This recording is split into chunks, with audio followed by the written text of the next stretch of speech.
Hello and welcome to the News at 5. I'm Olumide Macaulay. Thank you for joining us. The NEC has approved President Tinubu's proposal to overhaul all training institutions of security agencies in Nigeria. NEC also set up a committee to kickstart an on-the-spot assessment of the training institutions. The committee is chaired by Governor Peter Mbah of Enugu State. Other members of the committee include Governor Ubasani of Kaduna State, Governor Dauda Lawal of Zamfara State, Governor Sule Abdullahi of Nasarawa State, amongst others. Former Inspector General of Police Usman Akali Baba is to serve as Secretary of the committee. Briefing State House correspondents shortly after the 153rd meeting of the NEC. Governor Ubasani says they've also resolved that state governors should work with the federal government in the overhaul project. The meeting was chaired by Vice President Kashim Shettima and joined by President Bola Tinubu after he swore in the new INEC Chairman at the Council chambers. The leader of the Free Nnamdi Kanu protest and human rights activist, Mr. Omoyele Sowore, has been arrested at the Federal High Court in Abuja. Mr. Sowore, who led the Free Nnamdi Kanu protest in Abuja on Monday, had demanded for his immediate release, and after that, he had announced the arrest of 13 protesters, including Nnamdi Kanu's brother and lawyer. Although the police had warned those who staged the event not to move close to some restricted parts of the nation's capital, the activist stood his ground, saying it was his right to protest. The arrest of Sowore was earlier at the Federal High Court Abuja for the case of Kanu, confirmed by one of his associates as calls made by the FCT police public relations officer were not answered. The source disclosed that Mr. Sowore was arrested by a police team as he made his way out of the Federal High Court.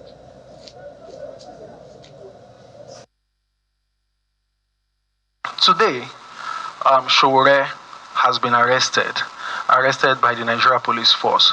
And you would ask, why was he arrested? It is very simple. The 13 people that were arrested previously all gave their statements, and there is a constant in all of their statements. Every one of them mentioned that one Omoyele Sowore led them into the restricted area in contravention of the court order. So it will be most unfair to charge some people to court and leave the person that led them to commit that more like their leader, the lead protester who told them and took them into the restricted area. And that's why in the spirit of fair play and to ensure that justice is served, Omoyele Sowore was arrested today, and like the others too, he wouldn't spend time with us. He wouldn't spend up to 24 hours with us. Once we wrap up the charges, he's going to be prosecuted. In fact, if everything goes right, our plan is to ensure that he is prosecuted today. He goes to court today. Meanwhile, following his sudden dismissal of his own legal team, the planned commencement of the defense by the leader of the proscribed indigenous people of Biafra, Nnamdi Kanu, has been stalled. Mr. Kanu was scheduled to open his defense in his ongoing alleged terrorism trial on Thursday, today, October 23, 2025. At the day's proceedings, the lead counsel to Mr. Kanu Agabi, announced his decision with other senior advocates in the team to withdraw from the case. He explained that the defendant had taken the position that the case be taken back from them, one they wish to respect. Our correspondent, Emanuela Ekele, reports. The leader of the indigenous people of Biafra, Nnamdi Kanu, arrives at the courtroom of Justice James Omotosho, where he is expected to open his defense in the ongoing trial on alleged terrorism instituted against him by the federal government. He exchanges pleasantries with his lawyers and well-wishers. Conspicuously absent is his younger brother and one of his counsel, Aloy Ejimako, who were arrested on allegations of criminal conspiracy and disregard for court order. However, Mr. Kanu could not open his defense as ordered by the court because he had sacked all his lawyers. He informs the court of his plan to conduct his case by himself. Following his announcement, Justice Omotosho then ordered members of the defendant's legal team who were in court, except the senior advocates of Nigeria, to vacate the courtroom immediately. He subsequently asked Mr. Kanu to open his case. Kanu commenced his defense by arguing the jurisdiction of the court to conduct his trial. He was subsequently overruled by the judge, who insisted that he must proceed with his defense. At this point, one of his former lawyers intervened, praying the court to grant Mr. Kanu some time to gather his thoughts and compose himself for the task ahead. Counsel for the prosecution, Mr. Adegboyega Awomolo, did not object to this submission. The lawyers react to their withdrawal from the case. A number of us who have been defending Nnamdi, he has decided to conduct his defense by himself. He has a right to do so. We respect that decision, and we wish him well going forward. That's all. Justice James Omotosho has adjourned the case to Friday, October 24th for Nnamdi Kanu to enter his defense, insisting on accelerated hearing. From the Federal High Court Abuja, Emanuela Ekele, Channels Television News. President Bola Tinubu has sworn in Professor Joash Amopita as the chairman of the Independent National Electoral Commission. At the swearing-in, which took place at the State House, Abuja, the president charged him to protect the integrity of Nigeria's elections and electoral process, as well as strengthen the institutional capacity of the commission. The Senate had last week confirmed his appointment after he was screened. Dear President, distinguished guests, head of service, ladies and gentlemen, let me first begin by congratulating Professor Josiah Amopita on the appointment as the chairman of the Independent National Electoral Commission. Your nomination for the important role and the subsequent confirmation by the Senate is a testament to your capacity and the confidence reposed in you by both the executive and the legislative arm of government. The significant achievement marked the beginning of a challenging yet rewarding journey, and I trust that you will approach your responsibilities with the highest level of integrity, dedication, and patriotism. Our democracy has come a long way in 25 years. We have consolidated and strengthened our democratic institutions, particularly our electoral system, through innovation and reforms. We have learned a great deal along the way and have improved significantly from where we were many years ago. We must now remain committed to the principles that underpin democracy in a complex, multifaceted society. The electoral process is a vital part of a democracy, safeguarding the people's exclusive right to choose their leaders and shape their future.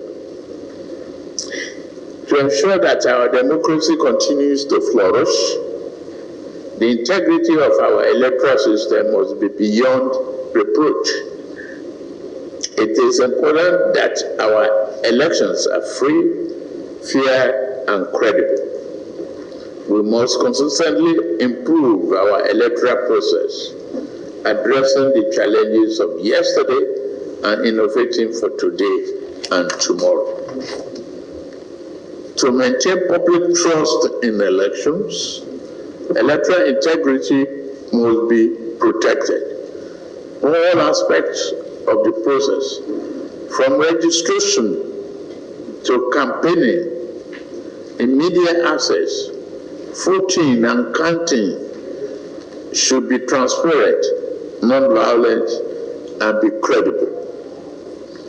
No electoral system is flawless, but since elections are vital to a nation's future, it is essential to continually strengthen electoral institutions, ensuring they are robust, resilient, and safeguarded against artificial setbacks. I therefore charge you, Professor Amopita, as we take on this important assignment to protect the integrity of our elections and electoral process and strengthen the institutional capacity of INEC. I wish you success as you lead INEC on your first assignment in November 2025, which is the governorship election in Anambra State. God bless you. God bless Nigeria and Federal Republic. Thank you very much.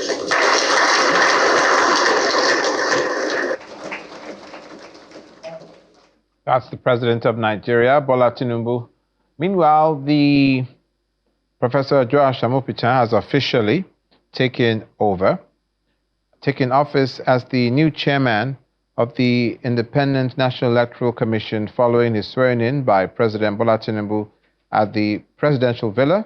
The new INEC boss pledged to usher in an era defined by integrity, accountability, and transparency in Nigeria's electoral process.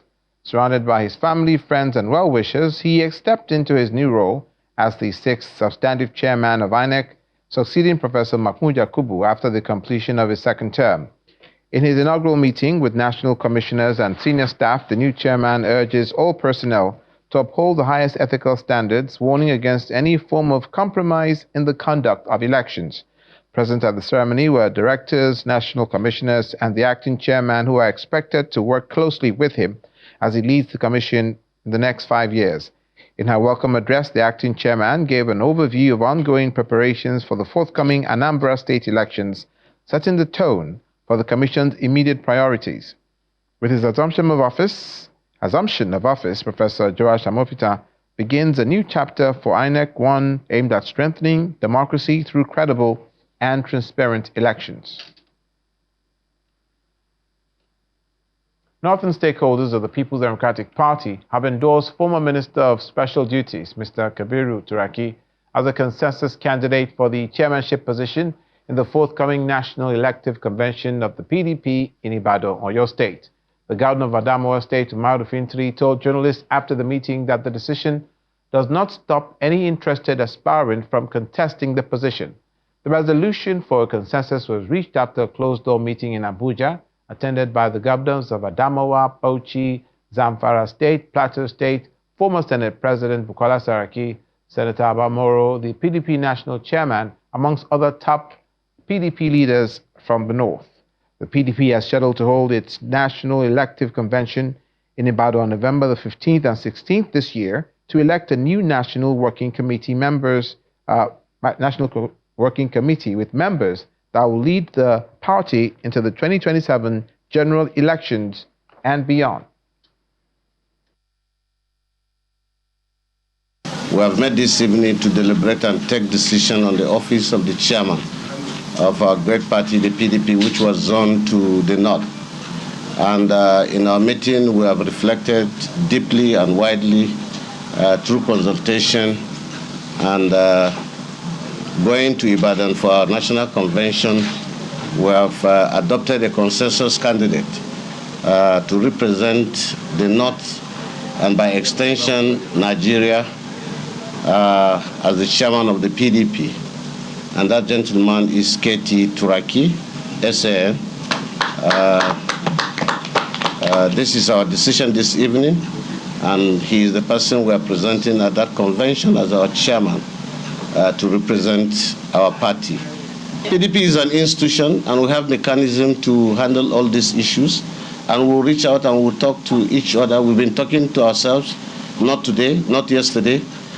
This is a build-up of consensus for the last 2 weeks, and we have just consultation, and this is just the result.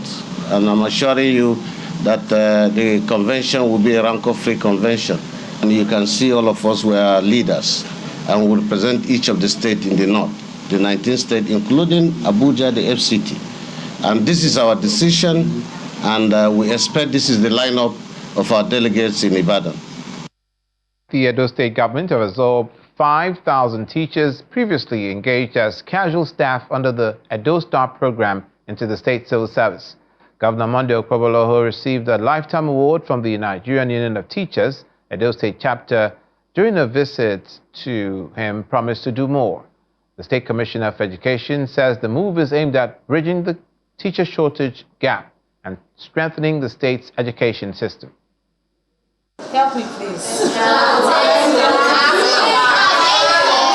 The classroom is active again at Sowore College in Benin City, the Edo State capital, where Obakolo Osarugwe, one of the newly employed teachers, takes students through their lessons.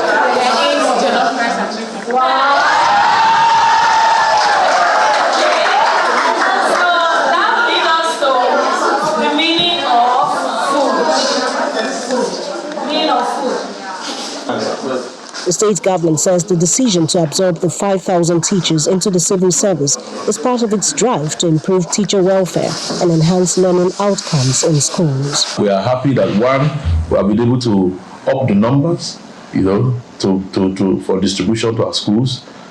Two, we have been able to increase that motivation among the teachers because some of them have been on contract for the past 3 years.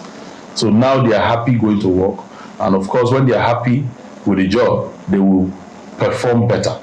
They are going to go to those schools, pass on the required knowledge to those children, with the right state of mind and with the right motivation. Thank you. Well done. God bless you, sir. In appreciation of the governor's gesture, a delegation of the Nigerian Union of Teachers, NUT, Edo State chapter, paid a courtesy visit to the government house in Benin City. For your meritorious and human passion work you have done for Edo teachers and the citizens of Edo State, particularly education sector, we present to you in the name of God the Father, God the Son, and God the Holy Spirit. Thank you and God bless you. Governor Monday Okweboloho says there are even more benefits to come for teachers in the state. As we are building, as we are renovating, we all without teacher is useless. So we have to employ teachers. Unlike before you get to the school, you just find 3 teachers in the whole community school. Then primary 1 and 2 in one class, 3 and 4 combined in one classroom, 5 and 6 combined in one classroom. How do they learn? I can assure you that we will reposition the educational system. With the regularization of Edo Star teachers, the Okweboloho administration says it's taken concrete steps towards strengthening the foundations of public education in Edo State.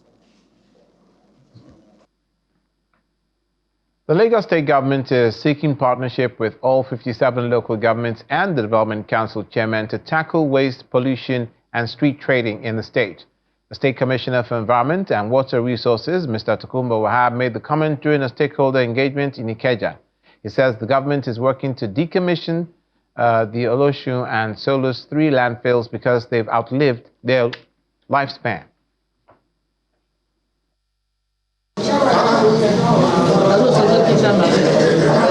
The Secretary to the Lagos State Government, the State Ministry of Environment and Water Resources, Ministry of Transportation, representatives of local government, chieftaincy affairs and rural development, as well as all 57 local government and local council development area chairmen have all come together under one roof to deliberate on how to keep the state clean. The State Commissioner for Environment and Water Resources, Tokunbo Wahab, leads the conversation on government's plans in moving linear waste system to utilizing the resources in waste. Why must people deliberately and willfully use the streets to trade, and then the waste ends up either on the median or the drainage system? How do we work collaboratively in a way that we have a win-win to protect the system from being flooded by water when it rains? As a state, we know we are intervening. We're trying to give them the resilient infrastructure that we can. But some areas need more help than the other areas. It's an opportunity for the Ministry of Transportation to inform the gathering about the upcoming Green Rail project. Don't let us be defrauded by revenue generation and start issuing packets on setbacks to people. these setbacks that we have are for futuristic growth, just in case you want to have an expansion of load. The green line is coming and it's going to cause a bit of discomfort because there will be a couple of constructions here and there. The line is going to go through the median from Lekki Phase 1 to Sowore. The chairman of Conference 57 and the executive chairman of Ibeju Lekki local government area speak on behalf of his colleagues, appealing to the government to carry them along in the Cleaner Lagos initiative. We discovered that serious inefficiencies within the value chain is a major challenge. Local governments can definitely, and we have the capacity to clean up Lagos. But we won't be able to clean up Lagos if we don't have where we take our waste to. Responding to some of the issues raised, the Commissioner for Environment emphasizes that the laws must be adhered to, and the local government chairman must collaborate with all government agencies to make Lagos safe for all. If there is any contravention, let me say you know, this law integrity speaker say to us, go do your job. The stakeholders' engagement is one that's highly needed to achieve a cleaner, flood-free and sustainable environment in the Lagos metropolis.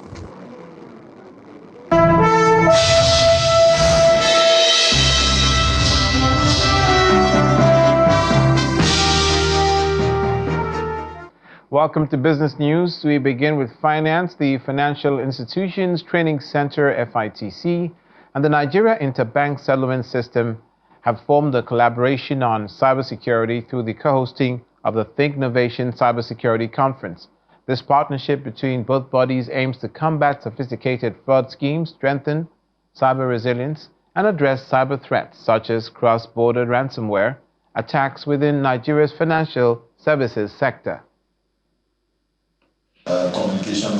Securing Nigeria's cyberspace is what the Financial Institutions Training Center, FITC, in collaboration with the Nigeria Interbank Settlement System, NIBS, is focusing in the 2025 edition of the Think Innovation Cybersecurity Conference. They aim to tackle sophisticated fraud schemes in the financial services sector. And they've also invited agencies that are traditionally in charge of dealing with illegal financial flows. To respond effectively to that evolution, we have taken strategic steps at the FCC by embracing far-reaching measures, which includes the establishment of a cyber rapid response center that is equipped with technology-enabled tools and digital forensic capacities to promptly respond 24 hours a day, 7 days a week to cyber crimes and related infractions. The CBN, in recognition of the fact that the financial system is only as safe as the weakest link, has done some in-house restructuring. We have combined oversight of cybersecurity, data protection, and third-party risk management within a single supervisory structure to ensure consistency, proportionality, and full alignment with the bank's compliance architecture. The organizers want to give full attention to the rapid expansion of cyber crimes, which comes with staggering risks. Citing the African Union's Cybersecurity Outlook 2024, cybercrime costs the continent an estimated $4 billion annually, with Nigeria, Kenya, and South Africa accounting for more than half of the losses. If you look at today's statistics, it's not something that has really changed, because most of those people that we want to build cyber resilience and intelligence system, you look at careless employees, criminal syndicate. Most of the time we focus on criminal syndicate, but if you look at what is happening, the careless employees, malicious employees are even more than the external factors. So it's not about whether we want to do it. It's something that is a must. So at FITC, for us, innovation is not just a buzzword, right? It's something that, is at the heartbeat of what we do. It's all about us coming together this year, especially when we're looking at securing tomorrow, looking at cyber resilience, is how we can spark conversations, right, with all the stakeholders on how to see the challenges and the opportunities that will help us come together to spark conversations and now break and go beyond the boundaries of the cyber security issues that we have in Nigeria presently. The conference recommends more collaboration to develop systemic cyber resilience on the continent. Of course, those who are online as well should join. Now let's bring you some, or maybe one of the latest earnings stream from the Nigerian Exchange Limited. And we begin with Nigerian breweries, who have recorded a major turnaround, returning to overall profitability. According to its third quarter unaudited result for this year, the brewer recorded 48.2% growth in revenue, which climbed to 1.04 trillion naira year-on-year as at the end of September. At the same time, the company's gross profit increased by almost 100%. Pre-tax profit surged by 162.4%. After-tax profit jumped by 156%, while its earnings per share soared by 118.6% to 275 kobo. And that's where we leave it on the news at 5 today. Thank you for watching. I'm Olumide Macaulay.